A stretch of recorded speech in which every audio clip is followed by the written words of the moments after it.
नमस्कार दोस्तों, आप लोगों के साथ में एक इम्पॉर्टेंट टॉपिक आज जो शेयर करने जा रहा हूँ, उससे रिलेटेड मैं एक क्लू वर्ड्स आपको देना चाहता हूँ, जो अराउंड 50 इयर्स पहले से वो मूवमेंट अभी तक चल रहा है। उसके कारण हज़ारों आर्म फोर्सेस ने अपने लाइफ को सेक्रीफाइस किया है और ये रिलेटेड है गुरिल्ला वॉरफेयर से या जंगल वॉरफेयर से।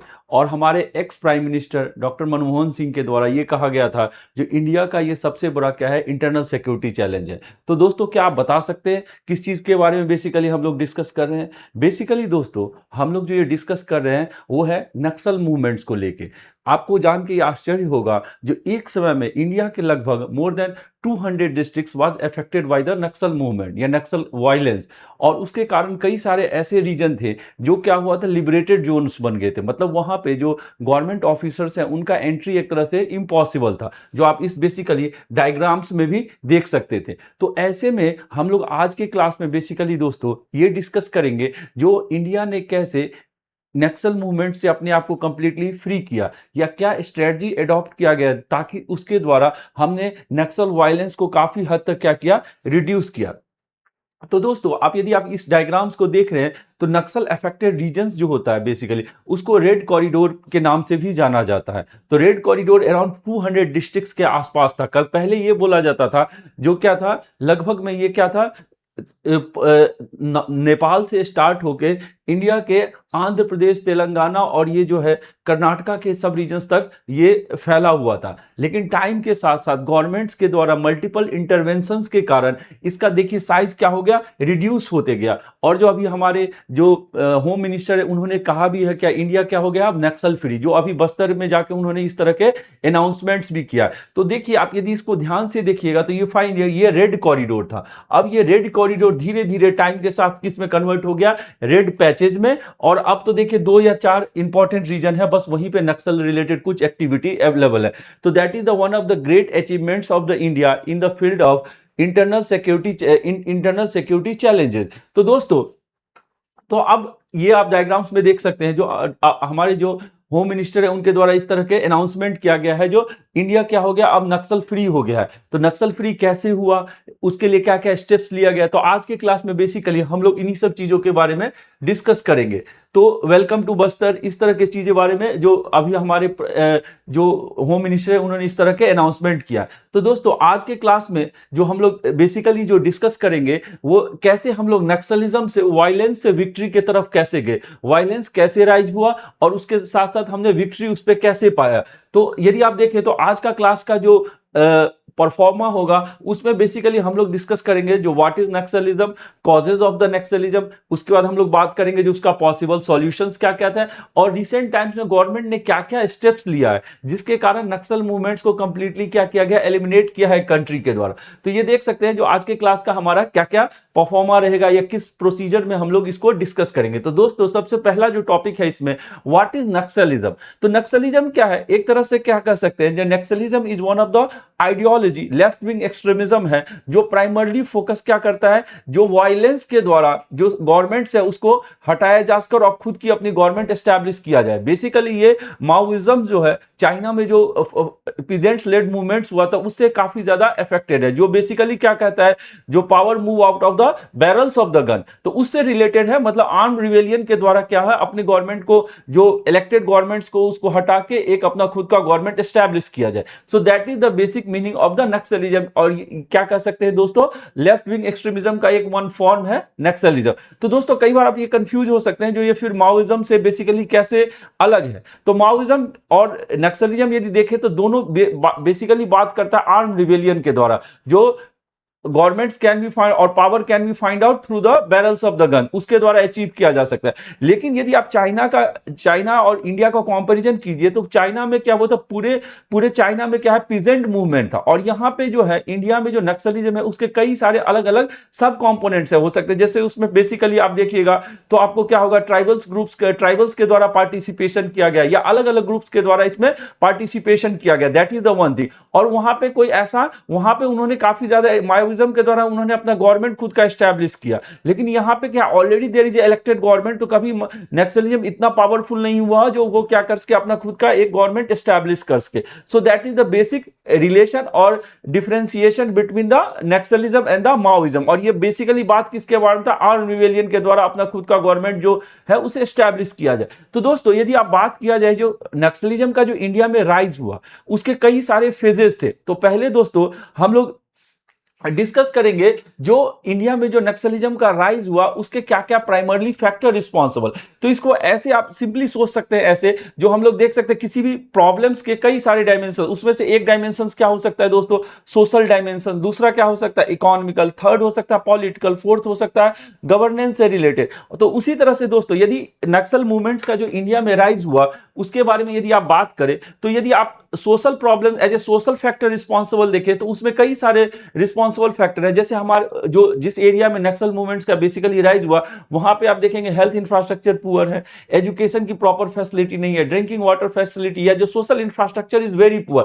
उसके कारण क्या हुआ, गवर्नमेंट एस्टैब्लिश गवर्नमेंट के साथ उनका क्या हुआ, डिफिसिट हुआ, जो कॉन्फिडेंस जो था एक ट्रस्ट डेफिसिट स्टार्ट हुआ। उसके कारण उनमें क्या हुआ, उस तरह से आर्म रिवेलियन के लिए वो लोग स्टार्ट हुए। तो that is the one for economically background के बारे में यदि बात किया जाए, सोशल तो हमने समझ लिया, इकोनॉमिकली में यदि बात किया जाए तो जो इकोनॉमिक इंफ्रास्ट्रक्चर है, जो ट्राइबल एरिया है या जो फार फ्लंग नक्सल अफेक्टेड एरिया है वहां पे क्या है, इकोनॉमिक इंफ्रास्ट्रक्चर काफी पुअर है, चाहे रोड के बारे में बात किया जाए, इलेक्ट्रिसिटी के बारे में बात किया जाए, तो that is the one factor. फिर दूसरा और इकोनॉमिक में क्या क्या हो सकता है, अनएम्प्लॉयमेंट। अनएम्प्लॉयमेंट के कारण क्या हुआ, यूथ जो है more affected by the Naxal ideology और उन्होंने इस तरह से वेपन्स को रेज कर लिया। तो that is the economically. Political में देखे दोस्तों तो पॉलिटिकल में क्या है, इनका they don't have the proper representation in the government, that can be the one of the factor. उसके बाद इलेक्शंस में भी कई सारे प्रॉब्लम्स हुए। गवर्नेंस का इसी तरह से बात किया जाए तो गवर्नेंस में क्या था, corruption was one of the primary. जो हमारा पब्लिक सर्विस डिलीवरी था वो that is not so much powerful और स्ट्रेंथेड, और या उसमें उतनी ट्रांसपेरेंसी नहीं था ताकि क्या हो सके वो जो गवर्नमेंट्स के अलग अलग स्कीम्स हैं वो नक्सल अफेक्टेड रीजन्स में जो पब्लिक है उनके पास तक पहुंचा जा सके। तो इसके कारण भी क्या हुआ दोस्तों, गवर्नमेंट और पब्लिक जो नक्सल अफेक्टेड रीजन में जो पब्लिक है उनके बीच में ट्रस्ट डेफिसिट बढ़ता गया, और इन सब फैक्टर्स के कारण भी क्या हुआ, धीरे धीरे वो राइज करते गया नक्सल मूवमेंट। और भी क्या कर सकते हैं दोस्तों, जो और भी कई सारे जो फैक्टर रिस्पॉन्सिबल है आप वो देखते हैं, गवर्नेंस में ही देखेंगे, ट्राइबल राइट, ट्राइबल्स एरिया में जो फॉरेस्ट राइट एक्ट है वो सही से अभी तक इंप्लीमेंट नहीं हुआ। नेशनल पार्क बना उसके कारण, या जो national park wildlife sanctuary है उसके कारण there was restricted on the movements of the tribal population. तो इसके कारण भी क्या उनके लाइवलीहुड पे थ्रेट पड़ने लगा। So these are the some of the factor responsible for the rise of the Naxalism in our country. सो ये कुछ तो आज के टॉपिक में दोस्तों हम लोग बेसिकली बात करेंगे जो कैसे इसको एलिमिनेट किया गया, that is the primary factor. तो उसके बाद दोस्तों यदि नक्सल मूवमेंट्स का डिफरेंट फेजेस क्या क्या था तो उसमें हम किस किस के बारे में बात कर सकते हैं दोस्तों। तो नक्सल मूवमेंट्स का जो राइज हुआ वो 1967 में फर्स्ट मूवमेंट हुआ था।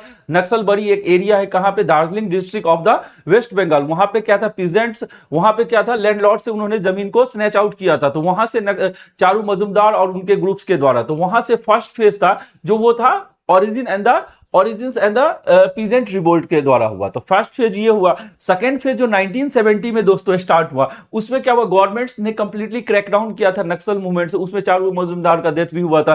तो ये that was the second phase in the 1970। उसके बाद जब 1980 और 1990 आया तो उसके बाद उन्होंने क्या किया, रीग्रुपिंग स्टार्ट किया, और धीरे धीरे इंडिया में क्या हुआ, नक्सल मूवमेंट्स का राइज होना शुरू हुआ। जो थर्ड फेज था दोस्तों बेसिकली रीऑर्गेनाइजेशन, उसमें जो एमसीसी था, वो जो था माओइस्ट कम्युनिस्ट सेंटर और पीपल्स वार ग्रुप, वो लोग आपस में कंबाइन किया और एक यूनिफाइड स्ट्रक्चर दिया ताकि क्या हो उसके नक्सल मूवमेंट्स को काफी ज्यादा राइज किया। तो ये जो दोस्तों थर्ड फेज था वो काफी ज्यादा इंपॉर्टेंट है किसके लिए, नक्सल मूवमेंट्स के राइज होने में। फिर फोर्थ फेज जो हुआ दोस्तों, जो 2000 से 2010 तक रहा, तो उसमें रेड कॉरिडोर का एक्सपेंशन हुआ। जो पहले नक्सल मूवमेंट मान लीजिए वेस्ट बंगाल और बिहार के रीजन में था, वो धीरे धीरे उड़ीसा, छत्तीसगढ़, उसके बाद आपका नीचे की तरफ जाइएगा आंध्र प्रदेश, उसके बाद some region of the Karnataka, वहां तक इफेक्ट हुआ। तो ये fourth phase the peak of the Naxal Maoist influence. उसके टाइम में ही क्या था, पॉलिटिकल असैसिनेशन से भी काफी ज्यादा कई सारे पॉलिटिकल लीडर्स को नक्सलाइट्स ने डेथ कर दिया था। तो ये सब कुछ फोर्थ फेज था। उसके बाद आप यदि देखिए रेड कॉरिडोर फेज यदि देखा जाए तो ये वाला जो रीजन है बेसिकली आपका कह सकते हैं ईस्टर्न इंडिया का पार्ट है, और some parts of the some parts of the Andhra Pradesh and Telangana. कई बार तो ये बोला जाता है जो नक्सल मूवमेंट जो था बेसिकली आपका क्या कह सकते हैं, जो these are the north some of the eastern India and the south India के पार्ट से फैला हुआ था, मतलब कई ये these are the red corridor phases. अब दोस्तों यदि फिफ्थ फेज हुआ, जो ये फोर्थ फेज तक थे ये काफी पावरफुल थे, उसका फिफ्थ फेज के बाद क्या हुआ, धीरे धीरे गवर्नमेंट ने क्या किया, इस पे काउंटर इंसर्जेंसी ऑपरेशन से स्टार्ट किया गया और उसके बाद धीरे धीरे नक्सल मूवमेंट्स को कंप्लीटली डेसिमेट किया गया। तो उसमें कई सारे थे, रिहेबिलिटेशन पे भी फोकस किया गया, सरेंडर एंड रिहेबिलिटेशन पॉलिसी लाया गया, उसके बाद स्किल डेवलपमेंट पे फोकस किया गया, जो टॉप लीडरशिप था उसको लेके किया गया, डिस्ट्रॉय उनको किल करने की पॉसिबिलिटी लाया गया। तो ये सब कुछ कुछ पॉइंट्स थे रिलेटेड टू फेज 5। और उसी तरह से सिमिलरली जो था फेज 6 में क्या हुआ, जो सीनियर कैडर्स थे उनको state presence in the remote area. तो इसके बारे में हम आगे डिटेल में डिस्कस करेंगे। तो these was the some of the 6 phases जिसके थ्रू क्या हुआ, हमारे कंट्री में क्या हुआ, नक्सल मूवमेंट्स का राइज हुआ। अब दोस्तों हम बात करेंगे बेसिकली जो गवर्नमेंट्स ने क्या क्या जो स्टेप्स लिया जिसके द्वारा नक्सल मूवमेंट्स को इंडिया में कंप्लीटली क्या किया गया, एलिमिनेट किया गया। तो इसका जो पॉसिबल सॉल्यूशंस के बारे में बात करें तो ये सॉल्यूशन क्या है ना, मल्टी स्ट्रक्चरल प्रॉब्लम्स था। ऐसा नहीं था एक फैक्टर रिस्पॉन्सिबल था राइज ऑफ द नक्सलिया। तो जो फ्रेंड अलग अलग फैक्टर्स थे, तो इसलिए एक पर्टिकुलर सॉल्यूशन भी नहीं पॉसिबल है। तो उन्होंने क्या किया, गवर्नमेंट्स के द्वारा multi layer multi prong strategy adopt किया गया, किसको लेके, नक्सल प्रॉब्लम्स को सॉल्व करने के लिए। इसी डायरेक्शन में दोस्तों जो फर्स्ट इंपॉर्टेंट सॉल्यूशन था वो था समाधान स्ट्रेटजी, जिसको समाधान स्ट्रेटजी बेसिकली क्या कहता है। समाधान स्ट्रेटजी के बारे में यदि आप देखेंगे तो ये कई सारे फैक्टर्स को एक साथ लेके किया गया। सबसे इंपॉर्टेंट हो गया इसमें सिक्योरिटी के बारे में बात किया गया, उसका टेक्नोलॉजी डेवलपमेंट, उसके बाद आपका intelligence. So there are the different factors which have been taken into consideration. तो ये सब सिक्योरिटी के बारे में क्या क्या है, जो टेक्नोलॉजी सिक्योरिटी को कैसे इंप्रूव किया जा सकता है, जो डेवलपमेंटल प्रोसेस को कैसे, डेवलपमेंट प्रोसेस में आप कर सकते हैं स्किल डेवलपमेंट, रोड का कंस्ट्रक्शन कैसे किया जा सके, हॉस्पिटल्स कैसे बनाए जा सके नक्सल अफेक्टेड एरिया में, ताकि जो नक्सल पब्लिक और जो गवर्नमेंट के बीच में जो ट्रस्ट डेफिसिट है उसको रिड्यूस किया जा सके। So that is all the things related to Samadhan strategy. और यदि समाधान स्ट्रेटजी को एक एक करके हम लोग अब डिस्कस करेंगे, जो समाधान स्ट्रेटजी में everything is one factors response. तो आप यहां इसमें देख सकते हैं जो समाधान स्ट्रेटजी, तो सबसे पहला जो इसमें है वो कहता है दोस्तों स्मार्ट लीडरशिप। अब स्मार्ट लीडरशिप के बारे में यदि बात किया जाए, हाँ, तो स्मार्ट लीडरशिप के बारे में जो बात किया गया, जो कैसे ये हेल्प किया, तो इसमें बेसिकली डिस्कस किया गया यूनिफाइड कमांड सिस्टम। अब यूनिफाइड कमांड सिस्टम बेसिकली क्या हुआ, जैसे Naxal is a problem of the क्या है, उसमें स्टेट भी रिस्पॉन्सिबल है, सेंट्रल गवर्नमेंट भी रिस्पॉन्सिबल। तो यूनिफाइड कमांड सिस्टम में क्या हुआ, जो एक प्रॉपर स्ट्रक्चर बनाया गया जिसमें क्या हुआ, स्टेट पुलिस और सेंट्रल आर्म फोर्सेस दोनों ने कंबाइंड कोऑर्डिनेटेड एफर्ट दिया, किसको, ये नक्सलिज्म को एलिमिनेट करने के लिए। तो यूनिफॉर्म स्ट्रक्चर बनाया गया ताकि क्या उसके इंटर ऑपरेबिलिटी बढ़ सके। ऐसा नहीं हो जो स्टेट पुलिस किसी और डायरेक्शन में काम कर रहा हो और सेंट्रल आर्म फोर्सेस किसी और डायरेक्शन। उसके बाद और क्या हुआ, स्मार्ट लीडरशिप में दूसरा क्या हुआ, जो देयर वाज जो स्किल्ड आईपीएस ऑफिसर्स थे, जो ये क्या जंगल वॉरफेयर में काफी ज्यादा एक्सपर्ट थे, जिनको इनके बारे में काफी ज्यादा नॉलेज था, उन्हीं सबको इसमें पार्टिसिपेट किया गया। और इस तरह से एक यूनिफाइड कमांड स्ट्रक्चर बनाया गया। और ये किसका एग्जांपल है, स्मार्ट लीडरशिप का, ताकि क्या हो उसके कोऑर्डिनेटेड एफर्ट बन सके सेंट्रल आर्म फोर्सेस और क्या है स्टेट पुलिस के बीच में। तो that was the smart leaders. दूसरा क्या है, एग्रेसिव स्ट्रेटजी। एग्रेसिव स्ट्रेटजी क्या कहता है दोस्तों, मतलब कई बार आप लोग के मन में भी ये क्वेश्चन आ रहा होगा, जो ये पिछले 4-5 साल में ऐसा क्या स्ट्रेटजी है ताकि नक्सल मूवमेंट्स को डिस्ट्रॉय करने में काफी ज्यादा हेल्प मिला। तो पहले के स्ट्रेटजी और अभी में बेसिकली देखा जाए तो एग्रेसिव स्ट्रेटजी ये क्या कहता है, पहले के जो नक्सल मूवमेंट्स थे उसको एलिमिनेट करने के लिए ज्यादा फोकस था फुट सोल्जर पे, नक्सल के जो फुट सोल्जर थे उन पे। अब क्या हुआ, जो टॉप लीडरशिप को इफ यू डिस्ट्रॉय देन उनका असर ज्यादा होगा। तो इसीलिए जो एग्रेसिव स्ट्रेटजी में one important point was the that there should be the target on the top leadership of the Naxal movement. तो ये पहला था इंपॉर्टेंट इसको लेके। उसके बाद क्या हुआ, एग्रेसिव स्ट्रेटजी में क्या हुआ, गवर्नमेंट ने क्या किया, फॉरवर्ड ऑपरेटिंग बेसिस बनाना शुरू किया। फॉरवर्ड ऑपरेटिंग बेसिस क्या हुआ, मतलब दोस्तों जो पहले जो था नक्सल मूवमेंट्स का जो कोऑर्डिनेशन होता था हेडक्वार्टर से होता था, तो उसके जगह गवर्नमेंट ने क्या प्लान किया, जो फॉरवर्ड ऑपरेटिंग बेसिस बनाया जाएगा, फॉरेस्टेड रीजन में क्या हुआ जाए, फॉरेस्टेड रीजन में आर्म फोर्सेस को रोका जाए और वहीं से वो सारे ऑपरेशंस को क्या कर सकते, इफेक्टिवली कोऑर्डिनेट कर सकते। तो अब जब फॉरेस्टेड रीजन में पुलिस फोर्सेस का क्या हुआ, प्रेजेंस बढ़ते गया, तो उसके कारण क्या हुआ, जो नक्सल मूवमेंट से रिलेटेड ग्राउंड लेवल इंटेलिजेंस को गैदरिंग में काफी ज्यादा हेल्प मिला और बेटर कोऑर्डिनेशन हो सका। क्योंकि जो कई बार टाइम लैप्स के कारण जब तक पहुंचते थे तब तक वहां से नक्सलाइट्स का मूवमेंट जा चुका होता। तो अब क्या हुआ, बेटर कोऑर्डिनेशन, फास्टर रिस्पॉन्स किया जा सकता, किसके द्वारा दोस्तों फॉरवर्ड ऑपरेटिंग बेसिस का कॉन्सेप्ट लाया गया, जो अपने यूपीएससी मेंस के लिए भी इंपॉर्टेंट, मतलब कीवर्ड्स आप इसको बोल सकते हैं। फॉरवर्ड ऑपरेटिंग बेसिस का फॉर्मेशन किया गया ताकि क्या हो सके, जो फास्टर वे में क्या किया रिस्पॉन्स किया जा सके, that is the one thing. उसके बाद है मोटिवेशन एंड द ट्रेनिंग। हाँ, मोटिवेशन एंड ट्रेनिंग में क्या जंगल वॉरफेयर पे ज्यादा फोकस किया, क्योंकि पहले जो था, जो सेंट्रल आर्म पुलिस फोर्स के किसी भी डिपार्टमेंट से नक्सल मूवमेंट्स को कोऑर्डिनेट करने के लिए भेज दिया जाता, तो उसमें उस तरह की स्किलिंग नहीं था, तो जंगल वॉरफेयर पे फोकस किया गया, गुरिल्ला वॉरफेयर में उन लोगों को ट्रेनिंग किया और उस तरह से ट्रेंड वर्कफोर्स को ही पार्टिसिपेट किया गया। उसके बाद है एक्शनेबल इंटेलिजेंस। इंटेलिजेंस में क्या हुआ, इंटेलिजेंस गैदरिंग पे जैसे नेशनल इंटेलिजेंस ग्रिड है, उसको यूज किया जाए, अलग अलग टेक्नोलॉजी को यूज किया जाए ताकि क्या उसके बेटर इंटेलिजेंस इंफॉर्मेशन गैदरिंग हो सके, तो that is the one point. उसके बाद डैशबोर्ड कॉमन प्लेटफॉर्म बनाया गया ताकि उसके बेटर रिस्पॉन्स किया जाए, बेटर डिसीजन मेकिंग, मतलब जो पूरा डैशबोर्ड में होगा उसमें सारा डेटा रहेगा, तो उससे स्टेट पुलिस भी हो, सेंट्रल पुलिस भी, सेंट्रल आर्म फोर्सेस उनके जो टॉप लीडर है उनको क्या हो डिसीजन मेकिंग में ईजियर हो सके, तो इसके लिए अलग अलग चीजों के लिए डैशबोर्ड्स का कॉन्सेप्ट लाएगा। उसके बाद हार्नेसिंग टेक्नोलॉजी में क्या क्या हुआ, नाइट विजन कैमरा के बारे में बात किया जाए, एंटी माइनिंग व्हीकल्स के बारे में बात किया जाए, या अलग अलग ड्रोन टेक्नोलॉजी का, इन सब टेक्नोलॉजी को यूज किया गया। इसके कारण ही दोस्तों क्या हुआ, जो ये नक्सल मूवमेंट्स को रिड्यूस करने में हेल्प मिला। अब दोस्तों action plan for the each theatre, हाँ ये क्या था, ये इंपॉर्टेंट पॉइंट है। Action plan for each theatre ये कहता है दोस्तों, जो बेसिकली नक्सल मूवमेंट्स में हर एरिया का वेराइटी अलग अलग है, तो इसके लिए क्या हुआ, अलग अलग कमांड सेंटर्स में डिवाइड किया गया नक्सल एरिया को, और उसके अकॉर्डिंग पॉलिसी बनाया गया, ना कि वन साइज फिट्स ऑल, उसके बारे में बात किया। उसके बाद हाँ ये भी इंपॉर्टेंट है, नो फाइनेंसिंग। फाइनेंसिंग जो है ना, one of the important blood of the किसी भी ऑर्गेनाइजेशन को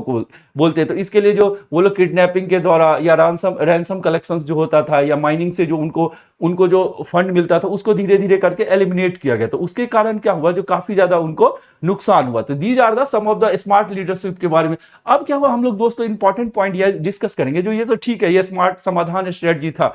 अब जो रिसेंट टाइम में क्या क्या गवर्नमेंट ने किया, तो सबसे जो दोस्तों इसमें था, जो हम लोग एग्रेसिव स्ट्रेटजी था, जो टॉप लीडरशिप को टारगेट करो, उसके कारण ऑटोमेटिकली ऑर्गेनाइजेशन क्या होगा, काफी ज्यादा वीक हो जाएगा। उसके बाद दूसरा इन्होंने क्या कहा, जो फॉरवर्डिंग ऑपरेटिंग बेस, जो हमने ऑलरेडी डिस्कस किया था, फॉरवर्ड ऑपरेटिंग बेस के कारण फास्टर रिस्पॉन्स हुआ, बेटर इंटेलिजेंस गैदरिंग हुआ। Second factor. Third was the destruction of Naxal ecosystem, ये कीवर्ड है, इसको एग्जाम में आप नक्सल इकोसिस्टम क्या कहते हैं, जो गन यूज नहीं करते लेकिन डायरेक्टली और इनडायरेक्टली नक्सल मूवमेंट को सपोर्ट्स करते हैं। जैसे आपका हो गया ग्राउंड वर्कर्स जो होते थे, जो मान लीजिए आपके लिए मनी कलेक्ट करते थे, या आपका जो यूथ को डेविएट करते थे, जिसको कई बार अर्बन नक्सल्स भी बोलते हैं, उन सब पे क्या, उन पे ज्यादा कमर कसा गया, ताकि क्या उसके destruction of the Naxal ecosystem, उसके कारण भी इसको डिस्ट्रॉय करने में काफी ज्यादा हेल्प मिला। तो बेसिकली जो रिसेंट टाइम में यदि आपसे पूछा जाए दोस्तों क्या क्या स्टेप्स लिया गया, तो सबसे मेरे हिसाब से सबसे इंपॉर्टेंट पॉइंट जो है, ये जो अर्बन ये नक्सल इकोसिस्टम को डिस्ट्रॉय करना, फॉरवर्ड ऑपरेटिंग बेस के बारे में,